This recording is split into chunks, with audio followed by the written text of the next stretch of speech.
Hello,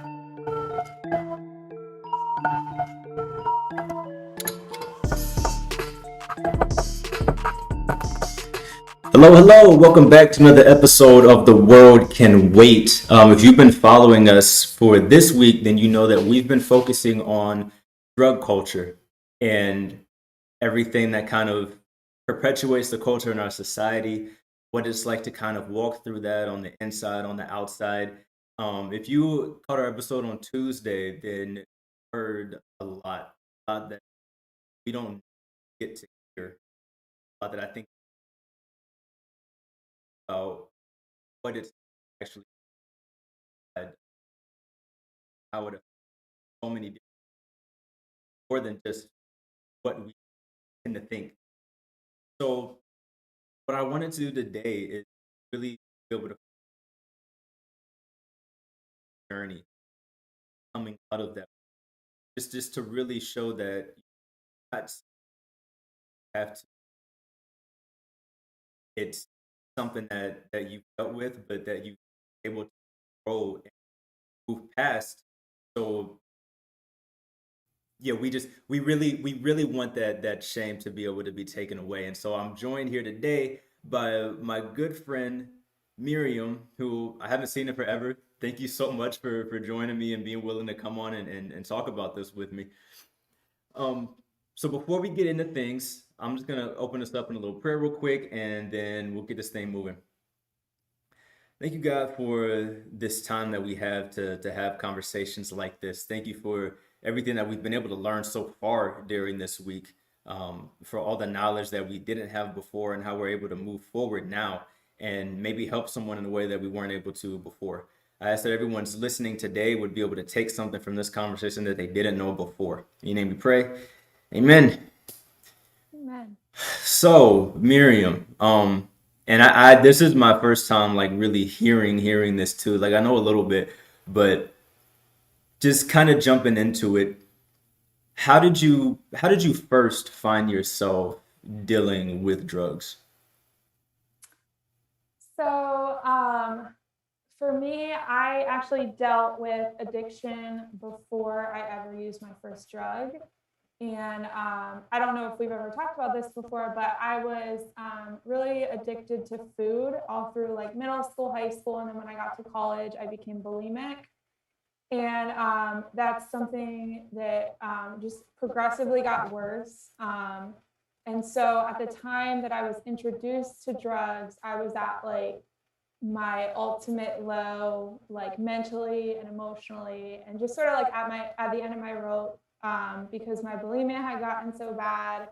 I was really starting to struggle with like maintaining friendships, maintaining schoolwork. Like it was really interfering with my life. Mhm. So when I was first introduced to drugs, it kind of felt um, like my savior in a way. Like it was like when I started using, I was able to like be like normal again, because like my eating disorder was kind of placed on hold while I was high. So the first time I used, it was like, wow, like this is the solution to my bulimia. So that's, I think at the time that I was introduced, I was really at a vulnerable state in life. And so they just seemed like the greatest thing that I'd found so far in life, because of that, you know? Mhm. So what do you think kind of led you to use that first time? Like I know I'm hearing everything else you were kind of dealing with, everything kind of compounding on top of each other and being kind of tough to go through. But what kind of like brought you to that moment where you decided, yeah, I'm gonna give this a shot? So, I grew up in going to public school, and you have like the DARE program, and Yeah. stuff like that. But other than that, I never really, like, honestly, I don't even think I knew what weed was until I got to high school or college, because I just wasn't in that world at all. And even though I was in public school, I had like a very sheltered life, and I hung out with like my church friends or my sports friends. So when I got to college, um, I went to a Christian college, and uh, there were all these other people that were like me, and certain friends of mine would start talking about like marijuana, for instance. That was my first drug of choice, and just telling me like how great it was that they used to do it in high school, that it's just a plant and God made it, you know. And I think because it was such like a safe, they were such safe people telling me about this, you know. I really thought, oh well, if this person does it, you know, or used to do it at least, then it must be okay. I think that if I would have been introduced to it in high school, I would never have, you know, really thought about trying it. But because I felt like I was in this like safe Christian environment, you know, I just really trusted the people around me. So it was really brought to me like, here's this thing that's gonna like add to your life, and God made it. So, you know, I thought to myself, well, why not try it, you know? And I think it was really easy to convince myself from there that what I was doing was okay, because of the people I was using with. You know, a lot of them were like pastors' kids, or you know, led a Bible study on my dorm hall or whatever. You know, so like I think it was because it was those kids. I really thought this must not be that bad, you know, if these people are doing it. Yeah. So That's interesting to hear. Just because like when you think about it, you don't really think that I'm going to find drugs like this like in my Christian circle of friends. You know what I mean? yeah. That that kind of goes against like everything you think of when you think of like any kind of drugs. It's like, okay, this is in this part of society or whatever, whatever, but you don't really suspect, okay, my church friends are going to Yeah, introduce me to this. And I guess I can imagine it does make it a lot easier to want to try it because it's these people that I feel comfortable with and like you said, safe around, you know? exactly. So like, I feel like the media, not so much the media, but like TV and stuff like that, when you see shows of and movies about drugs and addiction, it almost gets kind of like romanticized, whereas someone's either completely enjoying themselves or it's just like this terrible downward spiral.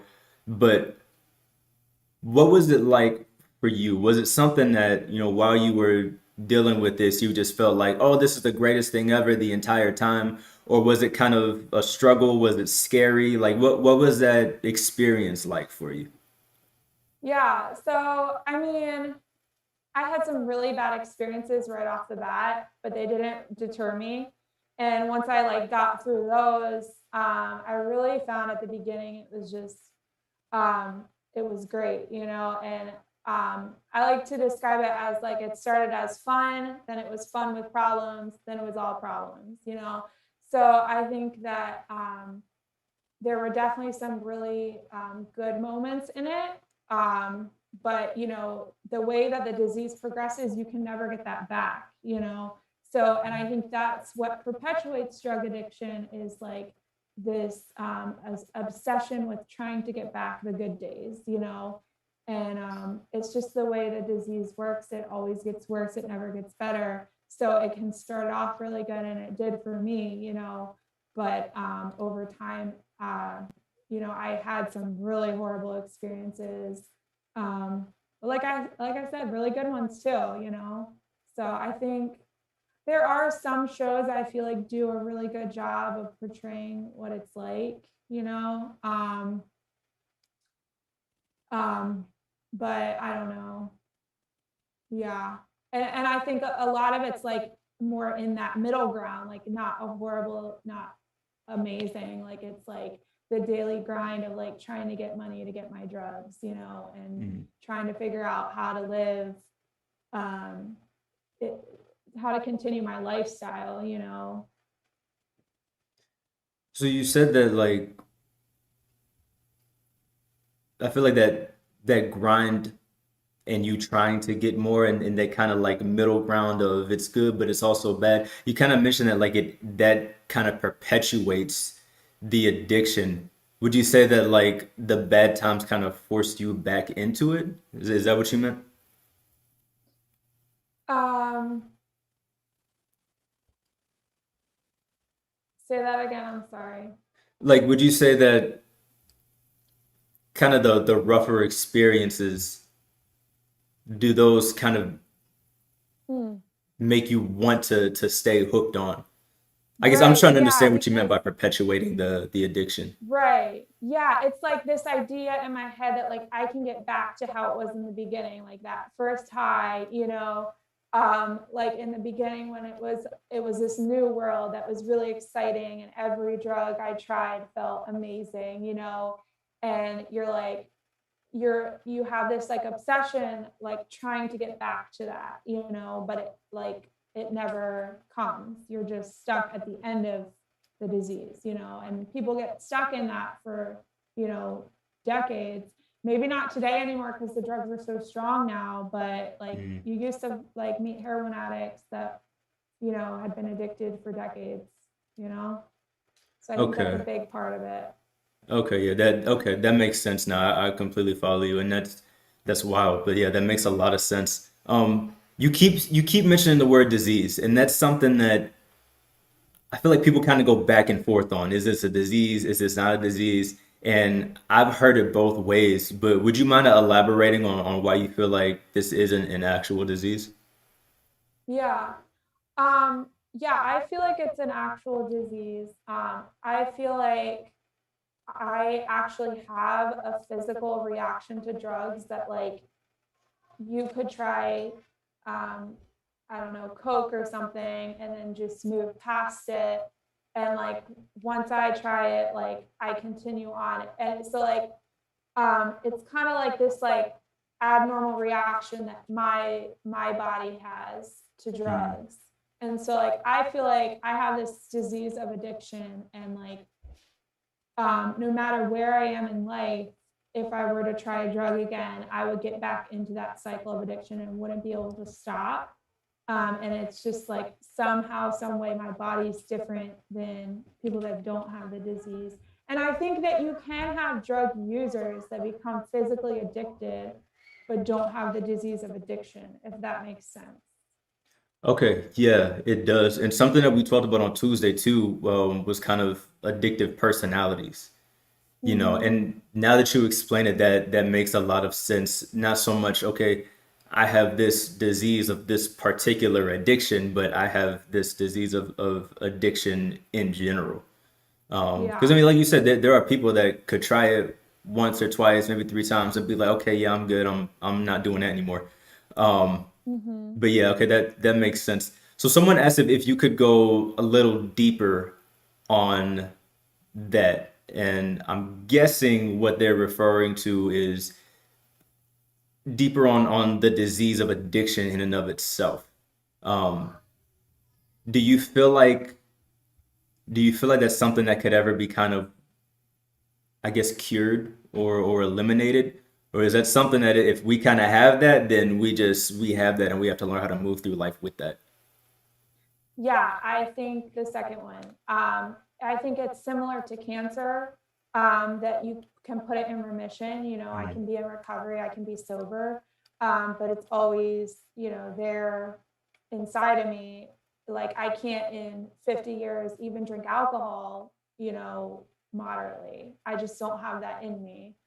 Um, that's how I view it. I could be wrong, but that's what I learned in treatment, Mm. and through the AA program, and it really resonated with me because I feel that like I feel as though I have like this addict personality that like whatever it is, I do it like obsessively, and um, also, along with that, what I was saying, how, people can also use drugs and become addicted because that's the nature of the substance, but not actually have the disease of addiction, because anyone that finds himself in a bad place in life and starts using heroin is going to become physically addicted, but they might not have that addiction in them where like they could just stop and move on and maybe take it or leave it after that.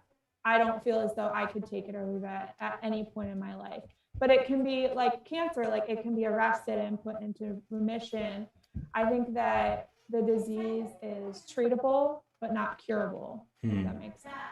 Yeah, it does, and you hear that a lot with many different types of addictions, as far as you personally have to find where your barrier, where your boundary is at. Like I know that personally I can do this thing and it won't lead me to that. Someone else could say, I know I personally can't do that thing because that will lead me to that. So no, that makes a lot of sense. And I'm glad you went into addicted but not suffering from the disease too, because that's actually what they meant. But that makes sense too, because there are substances that are just in and of themselves addicting. So yeah, so you're saying like, okay, this substance, like maybe nicotine or something like that, in and of itself is just an addicting substance, but that Yeah. doesn't necessarily mean that I have this addictive personality. Yeah. Okay. Exactly. Okay. Makes sense. I'm following you, following you. Um, Mm. so in your journey, obviously there was a point where you decided, okay, enough is enough. Like I have to make a change. I have to get out of this. What was that like for you? What was the moment that you realized, I have to make a change or I can't do this anymore? So the first time I tried to get sober, I was living in West Virginia, and first of all, I was having a moment where I was experiencing what I now know as withdrawals, for the first time. But I'd always had drugs every day, so I never went through withdrawals. Mm, And so that day, I'm like freezing and sweating at the same time, and I'm like, I think I'm sick. Like, what is this? And I'll never forget this moment where my friends were just sitting there laughing, and they're like, "Oh, you're one of us now."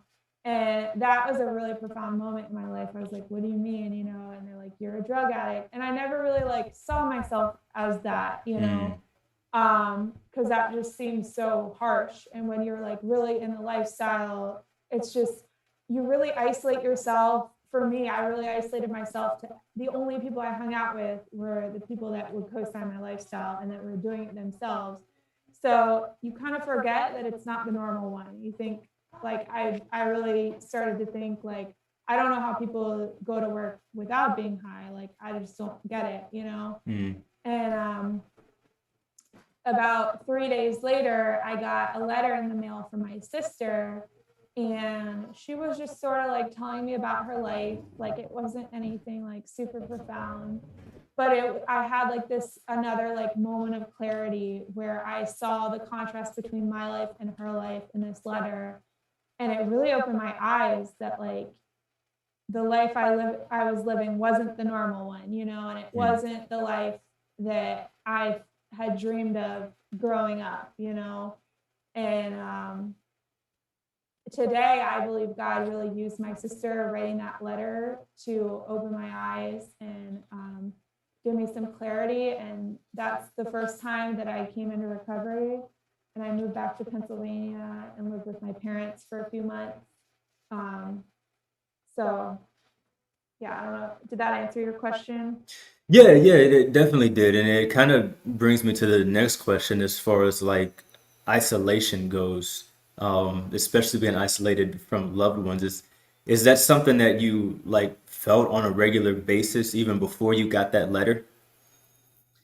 So I feel like it was kind of the opposite of like feeling isolated from them. I wanted to isolate from them. Mm, Like they would try to call me and reach out, and I don't even know if at some point I blocked some of their numbers. I really don't remember. It's all kind of hazy, but I know that like I wanted to be in my lifestyle, and whenever they came near it, it was like this so much tension. I like and I see it almost as like the battle between like light and dark. Like I wanted to stay in the lightness, and anytime they would come near, it was like shining light, or stay in the darkness. mm, It was like shining light into the darkness. And I'm like, no, I don't want that. Like, so please don't come near me. So I think that I isolated myself, and I don't know that I really felt isolated from them because I think they really wanted to try to help me and talk to me and be in my life, but it just made me really uncomfortable when they were around because of who they were and the things I was doing. mm. Okay, that's a interesting can't even talk. That's an interesting perspective. And a lot of what we've heard was kind of the opposite of that, of you just kind of feel isolated and you feel like you can't go back to them, or you feel like you can't get help, or they won't love you, or things like that. So it's interesting to hear that for you it was kind of the opposite. I didn't want them around me. Um, Exactly. yeah. Did you feel like that simply because you really just wanted to stay in that lifestyle? And is that kind of, I guess I'm just trying to piece things together a little bit as far as, you say you didn't really realize that you were an addict for a while until your friends brought that up to you. Do you feel like maybe that's kind of the reason, maybe that you wanted to isolate from your family, your loved ones, because you didn't feel like there was anything wrong with what you were doing? Yes. Yeah. Yeah, that's a really good way to put it. I really didn't think like my lifestyle that yeah, like there was anything wrong with it. And I was sort of like mad at them that they wouldn't just like accept that like this is what I do now, you know? Yeah. And I remember even like trying to send my dad texts like with like articles on different drugs and how they were good for you, like trying Uh, to convince my dad, that like my lifestyle was a good one, yeah. like which is completely like insane now when I think about it. But I wanted them to like accept me like for like while I was using drugs and like co-sign it, which they were never going to, and like nor should they, but Yeah. that's what my mind wanted. So if they weren't going to do that, I didn't want to be near them. Mm. That makes a lot of sense, actually. So you mentioned that you were talking about your first time in recovery. Does that mean there was like multiple times? Yeah. So Mhm. what was the whole like recovery process like for you? So the first time that I tried to get sober, I moved to my parents' house, and I had a friend introduce me to AA, to Alcoholics Anonymous, and I went a few times. I really just thought that all I really needed was like God and church, which I had my whole life and didn't keep me sober then. So in Mm. hindsight, it's like, well, that was never going to be enough. Um, but because I hadn't had that in so long, I thought, that's all I needed. And I had so much motivation. I was like, I don't want to live like this anymore. I'd really realized like who I had become. And so I thought that, self will and a relationship with God would be enough for me. So I was only sober probably about a month and a half before Mhm. I started using again. And each time that I would relapse, it would get like exponentially worse than the time before. Um, so about 6 months later, I went to treatment. My parents, just kind of encouraged me to go to treatment. So I Mhm. went. I went for 45 days, and then at the end of it, they sent me to an eating disorder treatment center because they realized that addiction is addiction. If I have an addiction to food or addiction to drugs, it's also intertwined that like I can't stop one while still staying in the other. Mhm. So they're like, if you want to be sober, you're gonna have to get a hold of this too, because it's gonna take you back to the drugs every time. So I went on about like pretty much I went a full year going in and out of rehab. The longest I had sober at that point was I did like an 8 month stint of sobriety, or maybe 6 months actually. And then I would relapse and go back to treatment, just trying to figure it all out. When I went to an eating disorder treatment in California for 5 months at the end of 2017. And I really gained a lot of resources and tools for my eating disorder. And I pretty much had that licked. So you say, um, I pretty much at that point had that addiction under control. Mhm. So I moved home and then I relapsed immediately and I started using heroin for the first time, which I had never done before. Like I said, like it gets progressively worse. Mhm. So that was the point when I realized also that like I think I blamed my drug using on my eating disorder for the whole year I was in treatment. Like I was like, well, if I didn't have this, I would have never done drugs. But Mm. then once I didn't have that, I still did drugs. So I realized that like, okay, I'm also a drug addict. Like probably if I hadn't ever had my eating disorder, I probably still would have used drugs at some point and gotten addicted, you know? So then I really had to like seriously address that. And then that's when I went back to treatment in March of 2018. And I've been sober ever since then. Okay, okay, great. And thank you for that perspective too. I really like that they sent you somewhere else for the eating disorder. Because it really sounds like they were like, okay, we need to get to the actual root cause rather than Yeah. just, okay, let's just treat this thing that you came for. No, let's get to the root of this thing. That's awesome. I don't think I've ever heard of anything like that before. And obviously, like my knowledge on rehab and treatment is limited, but at least in conversations that you hear around, it's just okay, this drug is a problem or this drug is a problem, we got to get rid of that drug, we got to fix this, to so to hear that this center is actually like, no, we need to get to the actual root of the problem, like in the person, and let's solve that. That's refreshing to hear. That Yeah. Yeah, that's great to hear. What was treatment like itself? Were you like in a center full time?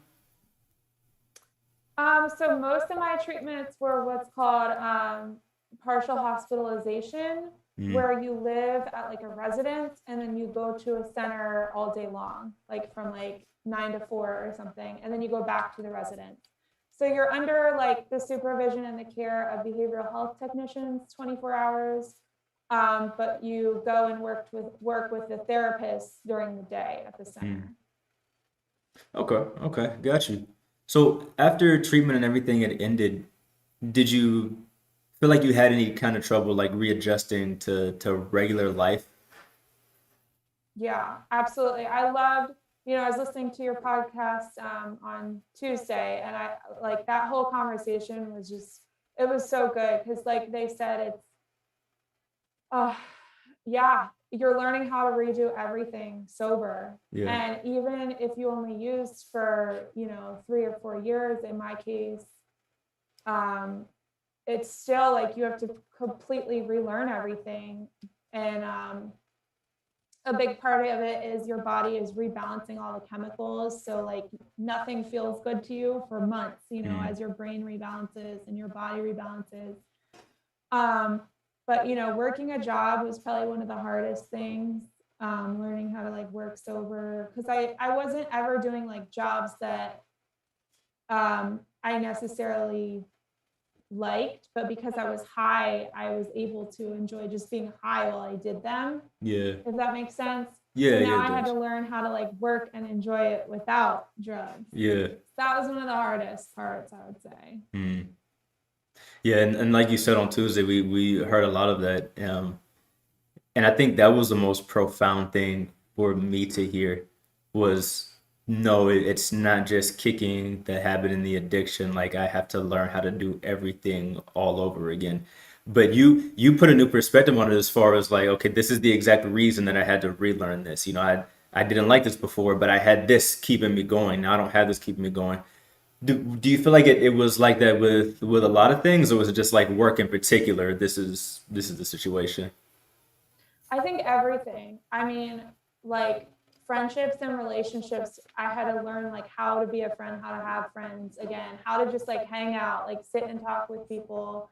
Because when you're high, it's like it's just I don't know, you don't really have like your thoughts like going through your mind. Like, Mm, I don't know. I'm a really self-conscious person, so that the drugs helped with that because I was no longer like thinking like how should I act? What should I say? And I liked that part of the drug of what the drugs did to me. yeah, So getting sober, I have to learn how to be myself again, and yeah, who I am in sobriety, who I am, period. yeah, And I think that like I can't speak for everyone, but I think a lot of people use drugs because of like underlying issues, like whether it's like self-esteem, depression, a lot of mental health illnesses. I see that a lot in recovery. Um, and it's like they never knew how to deal with those stuff in the first place. So that's why they turned to drugs, because it made it easier, almost like self-medicating. Mm. So now you take away the drugs and you're still left with all these things you had before. Yeah. Yeah. Wow. But I'm sorry. I'm just thinking because it's like I said, this whole week has been full of just like new information, and that's something else new. Like I personally, I've never thought really about okay, what was going on before they tried it for the first time, or what was going on before you actually got addicted to this substance. And I think that goes back too with the whole idea of okay, we have to treat the root cause of this thing. It's just good to hear first of all that we have this mindset of let's figure out exactly what the root of this thing is and then let's fix that and keep it going from there. So yeah, it's good to hear it, and we're learning a lot of things, but a lot of this stuff is refreshing to hear. I for one didn't think that we'd be hearing so many refreshing things out of these stories, Mm. but it definitely is. Um, so do you feel like you learned anything through this journey that you wouldn't have been able to learn otherwise? Yes. Yeah, yeah, like a lot. So much. Yes. Like honestly, sometimes I feel like my addiction was the best thing that ever happened to me. Hmm. And I know that kind of sounds like insane, but I just have such appreciation and gratitude for like all the little things in life. Like, and just like it's hard to explain, but like because of where I'm at now and the journey I've had and like all the work I've had to do in sobriety to find peace within myself, it's like now no matter what I do or where I go, I have peace inside of me. And Hmm. before I went through my drug addiction, like I didn't, like I Yeah. was always like searching and seeking. And I think that because of this journey, like I found all that. And, I have a relationship with God today um, that is like real. And like, it's like I'm dependent on Him to stay sober and to get through my day. And because of that, like I have a relationship with Him. Hmm. And so, I mean, that has changed my life completely. And so, if I hadn't gone through my addiction, I wouldn't have necessarily had, not that I might not have had a relationship with God, but I wouldn't have really like had this like desperate need to actually like do life with Him on a daily basis. Hmm. So I love that, addiction brought that to me. And like I said, the gratitude, like every little thing, I was in chains to all these things in my life, the food, the substances. And it was like, no matter what I did, I was always thinking about them. All my decisions and choices were dependent on them, where I worked, if I was going to be able to get high there, where I lived, if I was going to be able to smoke weed there. Yeah. And so now to just be free of all that and have peace, like I'm just so grateful for every little thing that happens. I'm like, I'm not worried about, am I going to get my fix during this or when this happens? I can just live life and actually like enjoy it and find the beauty in it. Wow.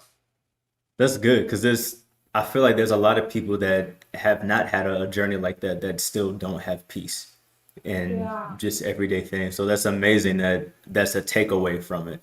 And again, it's refreshing to hear that as crazy as a journey is, you can have such a like powerful and positive takeaway from it. Yeah. Yeah. Well, thank you so much for coming on here and sharing this story. This has been another day where I just learned so many new things I hadn't learned before. Um, so we like to do a thing at the end of our conversations called final thoughts. And this is where each of us take 60 seconds to share what we want the viewers to take away from this conversation if they get nothing else. So yeah, you got a minute. What do you want people to hear if they heard nothing else from this conversation? I just want people to know that, addicts are just regular people like everyone else, and most people probably are using, not necessarily by choice, but because of where their emotional or mental or life circumstances have brought them, and they just need love. And there's a lot of support and out there. If you are struggling with addiction or you know someone that is, you can call the SAMHSA helpline and they'll get you into a treatment center. Treatment changed my life. I'm so grateful for it. But yeah, addicts, they're everyday people. They're probably all around you, and they just need love like everyone else. Nice, nice. Um, for me, all I would really say is, again, this is so much deeper than we generally think that it is. There's so much more information than most of us ever know or ever get to know.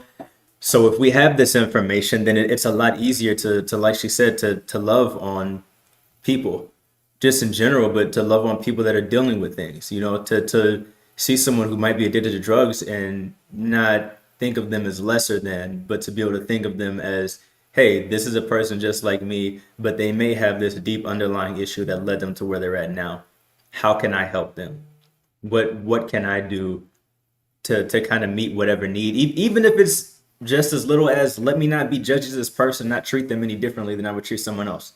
Maybe it could be as small as that, and that would make a difference.